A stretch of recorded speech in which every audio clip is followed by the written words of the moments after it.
راجن پور کے گاؤں میں رشید کی مٹھائی کی دکان اپنے بہترین ذائقے کی وجہ سے بہت مشہور تھی۔ پورے گاؤں میں رشید کی مٹھائیوں کی دھوم مچی ہوئی تھی۔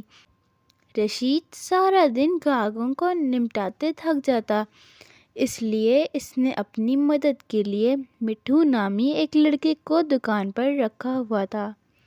مٹھو غربت کی وجہ سے رشید کی دکان پر کام کرتا اور جب وقت ملتا تو بیٹھ کر کتابوں کا مطالعہ کرتا، جبکہ رشید کا اپنا بیٹا شہر کے بڑے اسکول میں پڑھتا تھا۔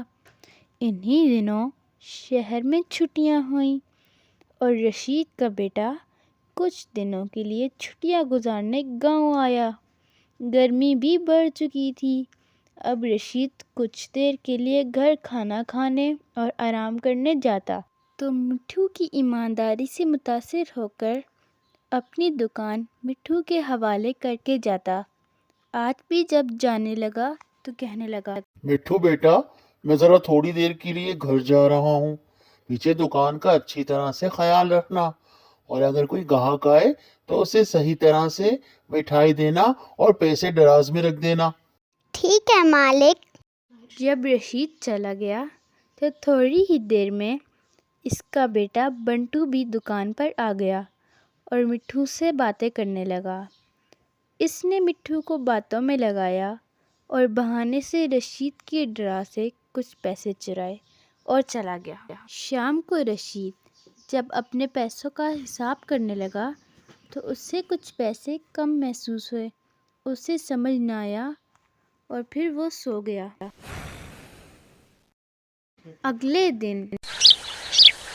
اگلے دن بنٹو دوبارہ سے دکان پر آیا اور اس نے مٹھو سے کہا، مٹھو، تم تھک گئے ہوگے، کچھ دیر آرام کر لو، میں دکان سنبھال لیتا ہوں۔ بنٹو موقع کی تاک میں تھا۔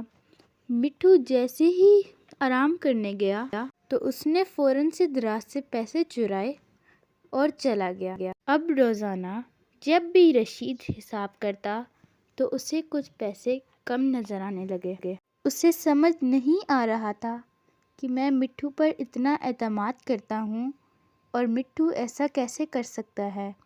روزانہ نقصان ہونے لگا تو اس نے مٹھو کو بلایا اور اسے کہا، مٹھو، میں تمہیں اپنے بیٹے کی طرح سمجھتا ہوں، لیکن کچھ دنوں سے میں دیکھ رہا ہوں کہ دکان کا حساب گڑبڑ ہو رہا ہے، کچھ پیسے کم ہو رہے ہیں۔ بتاؤ بیٹا، کیا معاملہ ہے؟ پیسے کہاں جاتے ہیں؟ مالک، میں پوری دکان کا خیال رکھتا ہوں، میں نے پیسے نہیں چرائے، آپ بے شک میری تلاشی لے لیں۔ مٹھو، سچ سچ بتاؤ، جب میں گھر جاتا ہوں تو پیچھے دکان پر کون آتا ہے؟ دکان پہ کوئی گراہک آتا ہے، تھوڑی دیر کے لیے چھوٹے صاحب آتے ہیں۔ رشید سوچتا رہا کیا بنٹو ایسا کر سکتا ہے، لیکن بنٹو ایسا کیوں کرے گا؟ میں تو اسے بہت سارے پیسے خرچ کرنے کے لیے دیتا ہوں۔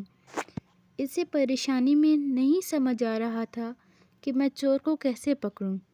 آخر اس کے ذہن میں ایک انوکھی ترکیب آئی۔ اس نے اپنی الماری سے ایک پرفیوم نکالا اور اسے لے کر دکان پہ چلا گیا تو اس نے خاموشی سے وہ پرفیوم پیسوں پر چھڑک دیا اور گھر چلا گیا۔ ادھر حسب معمول بنٹو دکان پر آیا اور اس نے آ کر پیسے چرائے اور چلا گیا۔ شام کو جب بنٹو گھر آیا تو رشید نے چپکے سے بنٹو کے کپڑوں کو سونگھا تو اسے بنٹو کے کپڑوں سے پرفیوم کی خوشبو آئی۔ اگلی صبح جب وہ مٹھو کے پاس گیا تو اس نے بہانے سے اس کے کپڑوں کو سونگھا تو وہاں سے اسے کوئی خوشبو نہیں آئی۔ ایک دو دن ایسا کرنے کے بعد اسے سمجھ آ گیا کہ چور مٹھو نہیں، اس کا اپنا بیٹا بنٹو ہے۔ اس نے بنٹو کو پکڑ لیا اور اس سے پوچھا تو اس نے بتایا، بابا، مجھے معاف کر دیں، مجھ سے غلطی ہو گئی، مجھے بڑی دکان سے چیزیں خریدنی ہوتی تھی، اس لیے میں آپ کے پیسے چوری کر لیتا تھا، مجھے معاف کر دیں۔ شیطان نے مجھے بہکا دیا، اس کے بعد نہیں کروں گا۔ اس کے بعد رشید مٹھو کے پاس گیا اور اس نے اس سے معافی مانگی اور بنٹو سے بھی کہا کہ آئندہ برے کاموں سے توبہ کرو۔ تو پیارے بچوں، کیسی لگی آپ کو یہ کہانی؟ اگر آپ کو کہانی اچھی لگی ہو تو چینل کو سبسکرائب، کہانی کو لائک اور شیئر کرنا نہ بھولیے گا۔ اللہ حافظ۔